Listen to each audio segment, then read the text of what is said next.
What's good, guys? So, been a little while since I made a video, and been a little busy. So, I guess I'm dealing with a bit of PTSD and whatnot from different hurricanes that I've lived through the years. So, I took a couple days off due to Hurricane Ian, tracking it, whatnot. I mean, as far as like even measuring the buoys to see the tidal surge and measuring the wind speed sustained. I got 160 miles an hour sustained, not 155. 2 miles an hour less than to remain a category 4. I got speeds and whatnot of a category 5. So who knows? After all of this, maybe a week or two, whatever, it may be revised from a category 4 up to a 5. That wouldn't surprise me. So anyway, my thoughts and prayers go out to everyone affected through Florida and Carolina. So I felt it important to try to reach out to everyone who was in Florida, that most of us know, like Jim Montgomery, Javier, Snippy, J Snip 4, Joe, so as well as others like Bitcoin Ben, you know, right there in Sarasota. The eye wall passed just south of Sarasota. So Ben, if you hear this, dude, praying for you. I don't know your current status, but I do know that you responded on Twitter, so that was good, at least to know that much. So I would say, look forward to a video from all of you. So anyway, so that was good news, just to know that people that we know within crypto who are still alive, you know, and others who are in the area who are willing to help. So yeah. But anyway, what I'm about to show you here is still what I'm dealing with 14 months after Hurricane Ida came over Louisiana. So this is the rental property. This is mainly the middle bedroom upstairs, and different things that I wanted to point out before I went any further with it. So, and like I said, I took some time off of it, had a lot going on otherwise, from crypto to, different regulations and legislation going on, as well as now we have, the Federal Reserve has a closed door meeting tomorrow, October 3rd. Now, me just being a coincidence theorist, right? Isn't October 3rd the TTIP, the Transatlantic Partnership? Just saying, right? As well as SEC versus XRP, SEC versus Tether. A lot of other stuff going on, So I'm closed out all of my positions, my Tether positions, waiting for limit buys. So right now, me personally, I'm not in Tether whatsoever because they just stepped in and told the judge no on an audit and to view their books. So a judge in New York over this. So no, I want no part of it. So, a lot of things are coming in, I believe, in short order. So, yeah. So anyway, I had to take a break, figure out my next moves, what all's going on. And here's a bit of the inside part of the demolition of the rental property. So, middle bedroom. With that, y'all be cool. Go make it a day. Later.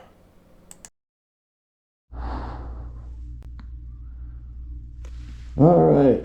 What's good, guys? This is Blind Dave. What's good, yo? So this is the master bedroom. So I got all my PPE, whatnot on. So yep, got my jumpsuit. Anyway, middle bedroom. A few things I wanted to point out before I continue and go any further with this. So, this is the drywall to the left and to the right side. Both walls were wet, so measuring at 80 to 100% moisture. Now this is something I want to point out. I have never, ever seen this. So that thickness right there is like 20 layers of paint thick. That's how much moisture was in this wall. So I mean, now it's just it's dried off a little bit, but I did want to record that. That is 50 years of paint of many different types, that of oil-based as well as latex. That is exactly why the moisture did not show at all. It's because that's so many layers thick of paint and whatnot. All of this insulation is all soaking wet. All of it soaking wet. The insulation at the top was wet in this area. An entire sheet of drywall fell right there. I mean, just fell. It was also very wet in this corner up here above the entrance to this bedroom. So all of this is wet. This wall is wet. This wall is about to come out.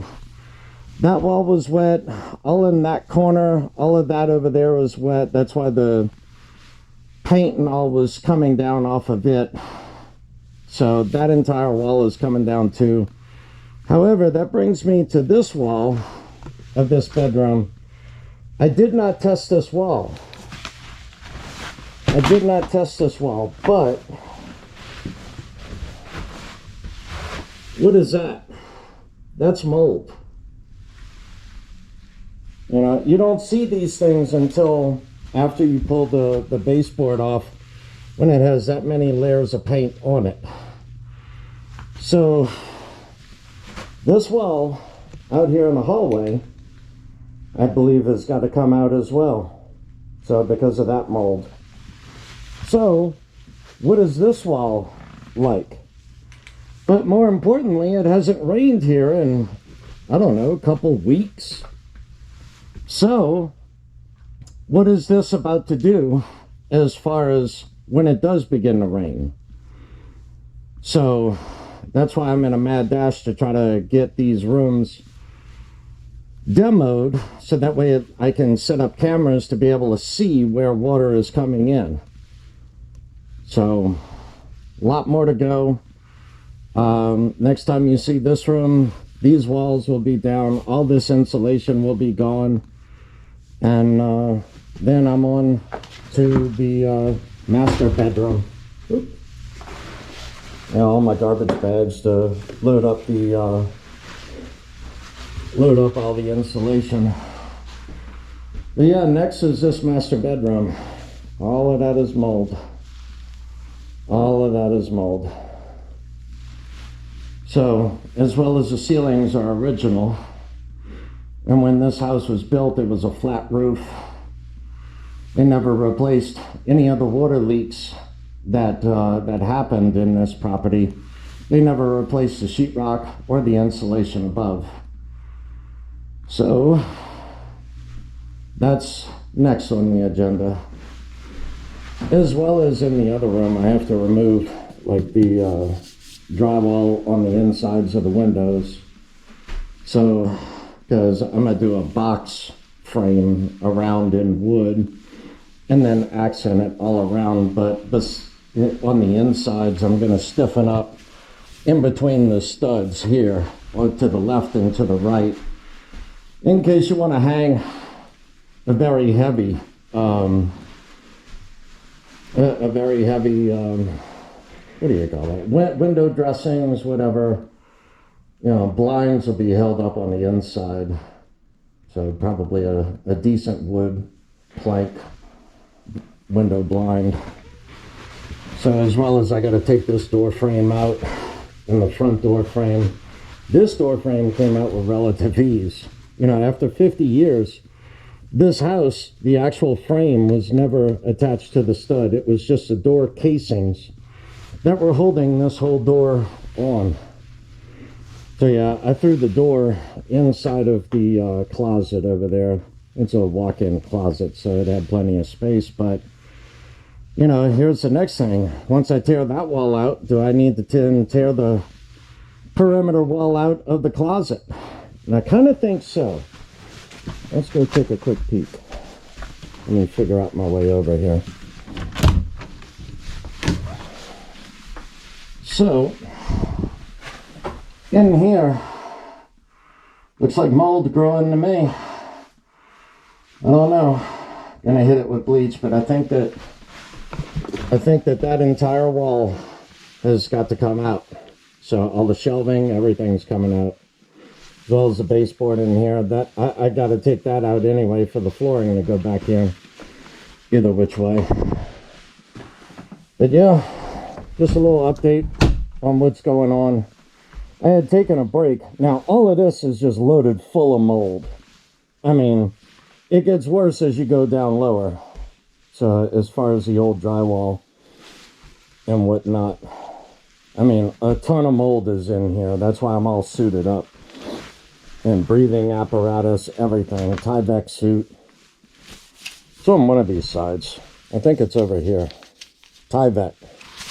Yeah, Tyvek suit. Anyway, I guess that's about it. I'll keep y'all updated on my progress here. But, yeah, I've been very busy. Oh, yeah. Dig this. That over there, that hole in the wall, that's where that sheet of drywall fell, hit, and then landed. So it was a big 12-foot sheet across the whole side. That whole thing just fell. So that was right where a bed was at one time. So imagine the whole ceiling just falling right down on top of you while you're sleeping. So yeah, don't know what you got until you start diving into it. All of this needs to be removed any which way until we determine specifically where the water intrusions are coming from, and then to remedy that and fix it. Then all the drywall work begins on the inside, all the insulation and drywall work. But after it rains, so we can make certain that we fixed it. Anyway, y'all be cool. Go make it a day. Later.